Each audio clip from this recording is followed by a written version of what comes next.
Centenares em que 34 anos de história é brincadeira. Eu acabei de falar para vocês, ó, 200, 300 anos, vocês vão ver, passam logo.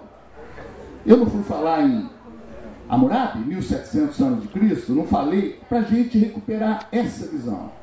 E é muito importante que a crítica interna ao PT, isso é demonstração de que o partido é vivo e tem potencial de vitória, é uma plenária como essa, oficial do partido, ter o tipo de crítica que aqui apareceu. Então eu saio daqui muito animado e quero só completar algumas coisas que eu acho importante, na linha que também os colegas de mesa já falaram, não perder de vista, e aí eu me refiro inclusive às lágrimas, porque nós tivemos momentos de lágrimas, vamos ter outros, e temos de combater as situações que geraram desgastes insuportáveis que nós vivemos, como agora no episódio, mais uma vez, André Vargas, que, claro, ninguém mencionou aqui, mas fica um pouco aqui na linha das coisas desagradáveis. O direito de defesa, a presunção de inocência, mas, evidentemente, a percepção que o nosso partido tem de que tem coisas em que a nossa vocação ao poder correta não conseguiu cuidar e evitar, para que a gente não fosse tragado para além dos limites em que poder, ser governo, é conviver, sim, com a diversidade, e nós não podemos pensar em governar para o PT e governar, quando muito, para alguns simpatizantes do PT, até porque a cidadania política do Brasil não assegura isso. Elege Lula, elege Dilma, elege um parlamentar de sua base para cada 4 que vão ser adversários. Você tem de fazer alianças amplas e você traz como principal partido o PMDB, uma aliança necessária com as características que esse partido tem, e eu vou falar sem nenhum adjetivo porque está na internet, a Veja está vendo, a Folha está vendo, mas um partido em que o líder da bancada é Eduardo Cunha, declaradamente o inimigo da Dilma, a pessoa que está lá cuidando de cada oportunidade para derrotá-la. Marco Feliciano não seria presidente da Comissão de Direitos Humanos da Câmara sem Eduardo Cunha. O PSC tem 6, 7 deputados, foi ele que articulou. Então, para uma pessoa de direitos humanos como eu, vocês sabem o que isso representa, ter aquela figura. Eu sou membro da Comissão de Direitos Humanos da UEA, lá nas reuniões de Washington, precisar de explicar isso. Puxa, 25 anos de Constituição, democracia, Lula, Dilma, como que a Comissão de Direitos Humanos está na mão dessa figura, que eu também não adjetivo, porque os adjetivos são dispensáveis. Então, é claro que tudo que esse campo digital está articulando, ele não pode dispensar esses momentos de algumas falas aqui, que foram as falas da crítica, da dureza. Na fala do Enio, o Enio está aí ainda ou não? Oh, salve, salve, Enio. Olha, primeiro eu quero brincar com o cinema um pouco. Quando ele fala que a origem do poder foi aquela do osso, me lembrou, assim, eu quero partilhar, aquela deslumbrante cena de abertura de 2001, Uma Odisseia no Espaço. Quem não viu, pega amanhã à noite na locadora para ver, ou baixa pirata, né? Ela tem as dicas aqui, ó.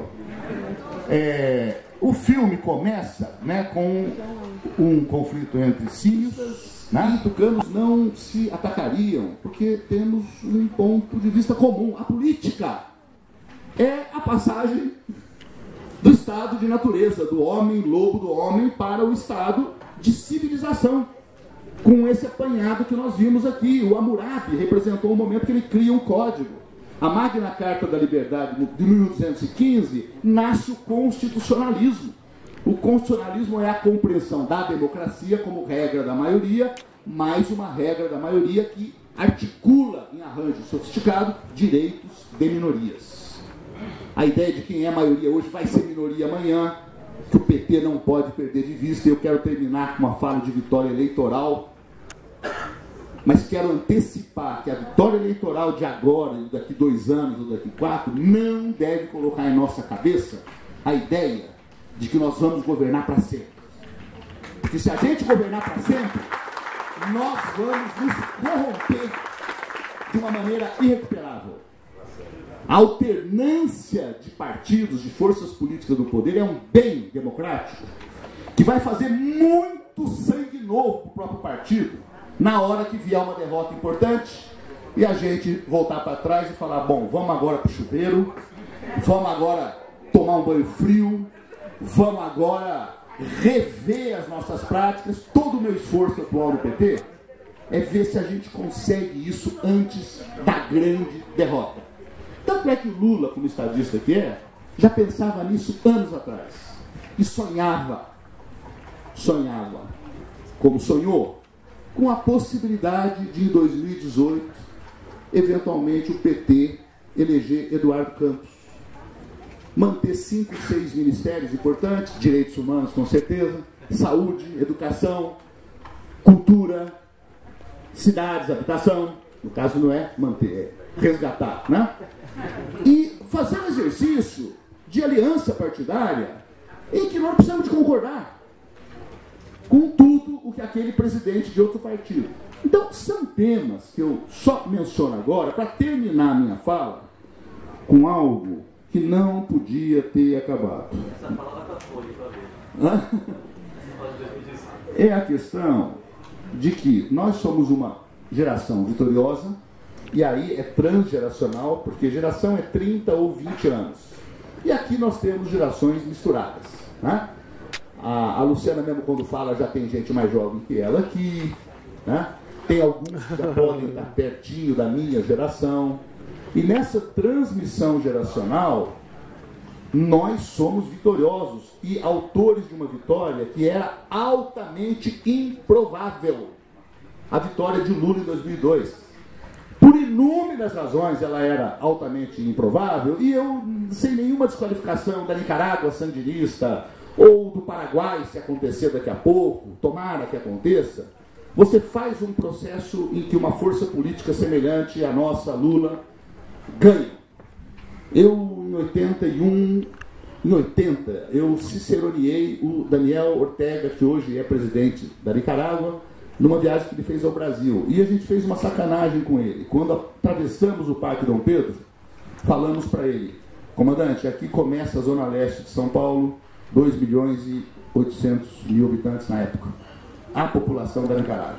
Ou seja, 1/4 de São Paulo é a população da Nicarágua. O Brasil não. O Brasil é 200 milhões de habitantes. É esse território de 8.500.000 quilômetros quadrados, 8.000 quilômetros de litoral, maior reserva de biodiversidade do mundo, uma das maiores reservas de água doce, subterrânea e fluvial do planeta, bens deste milênio que só começa agora.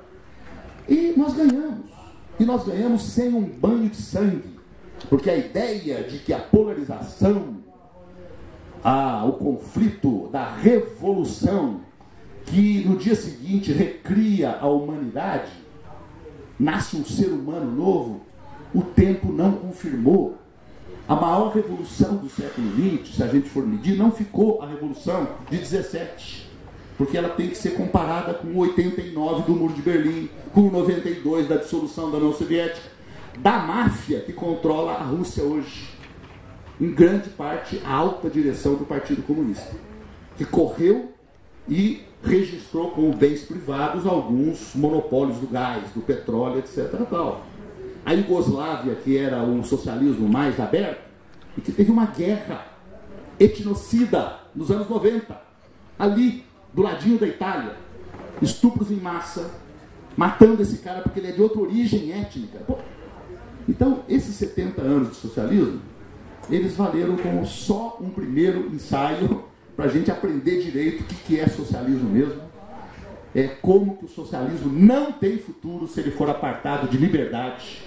E é assim que a gente vai construir socialismo, com essa diversidade que tem aqui agora, das pessoas sendo duras na crítica que faz ao partido, à bancada, à direção. Vai dar muito mais trabalho do que num partido leninista, com uma posição só, com um comitê central todo-poderoso, infalível. E nesse sentido, eu, em janeiro de 2000, os não se atacariam, porque temos um ponto de vista comum. A política é a passagem do estado de natureza, do homem, lobo do homem, para o estado de civilização. Com esse apanhado que nós vimos aqui, o Hammurabi representou um momento que ele cria um código. A Magna Carta da Liberdade de 1215 nasce o constitucionalismo. O constitucionalismo é a compreensão da democracia como regra da maioria, mais uma regra da maioria que articula em arranjo sofisticado direitos de minorias. A ideia de quem é maioria hoje vai ser minoria amanhã, que o PT não pode perder de vista. Eu quero terminar com uma fala de vitória eleitoral, mas quero antecipar que a vitória eleitoral de agora, daqui 2 anos ou daqui 4, não deve colocar em nossa cabeça a ideia de que nós vamos governar para sempre. Porque se a gente governar para sempre, nós vamos nos corromper de uma maneira irrecuperável. A alternância de partidos, de forças políticas do poder é um bem democrático que vai fazer muito sangue novo para o próprio partido na hora que vier uma derrota importante e a gente voltar para trás e falar, bom, vamos agora para o chuveiro, vamos agora tomar um banho frio, vamos agora rever as nossas práticas. Todo o meu esforço atual no PT é ver se a gente consegue isso antes da grande derrota. Tanto é que Lula, como estadista que é, já pensava nisso anos atrás. E sonhava, como sonhou, com a possibilidade de, em 2018, eventualmente o PT eleger Eduardo Campos. Manter 5, 6 ministérios importantes, direitos humanos com certeza, saúde, educação, cultura, cidades, habitação, no caso não é manter, é resgatar, né? E fazer um exercício de aliança partidária em que nós precisamos de concordar com tudo o que aquele presidente de outro partido. Então, são temas que eu só menciono agora para terminar a minha fala com algo que não podia ter acabado. Essa palavra foi para ver. É a questão de que nós somos uma geração vitoriosa, e aí é transgeracional, porque geração é 30 ou 20 anos. E aqui nós temos gerações misturadas, né? A Luciana mesmo, quando fala, já tem gente mais jovem que ela aqui, né? Tem alguns que já podem estar pertinho da minha geração. E nessa transmissão geracional, nós somos vitoriosos e autores de uma vitória que era altamente improvável.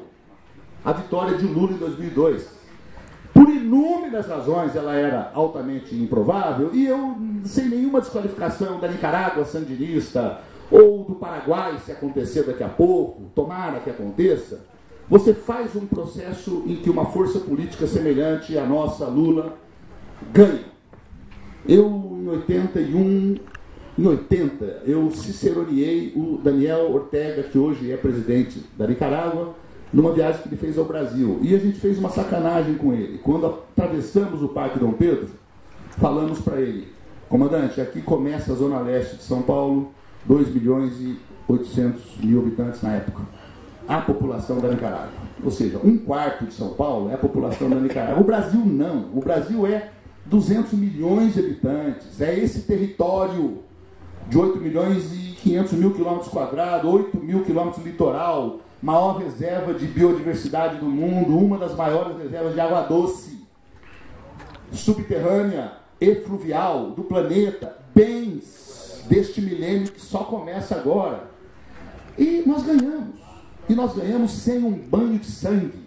Porque a ideia de que a polarização, o conflito da revolução, que no dia seguinte recria a humanidade, nasce um ser humano novo, o tempo não confirmou.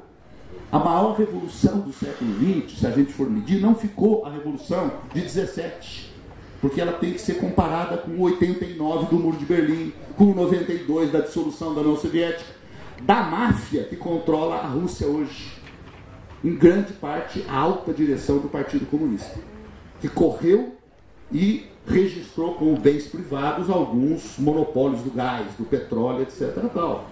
A Iugoslávia, que era o socialismo mais aberto, e que teve uma guerra etnocida nos anos 90, ali, do ladinho da Itália. estupros em massa, matando esse cara porque ele é de outra origem étnica. Pô, então, esses 70 anos de socialismo, eles valeram como só um primeiro ensaio para a gente aprender direito o que é socialismo mesmo. Como que o socialismo não tem futuro se ele for apartado de liberdade.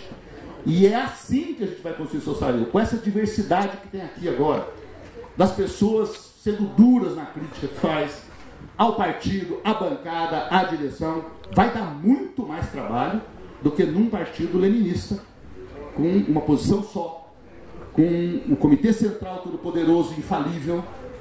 E nesse sentido, eu, em janeiro de 2000,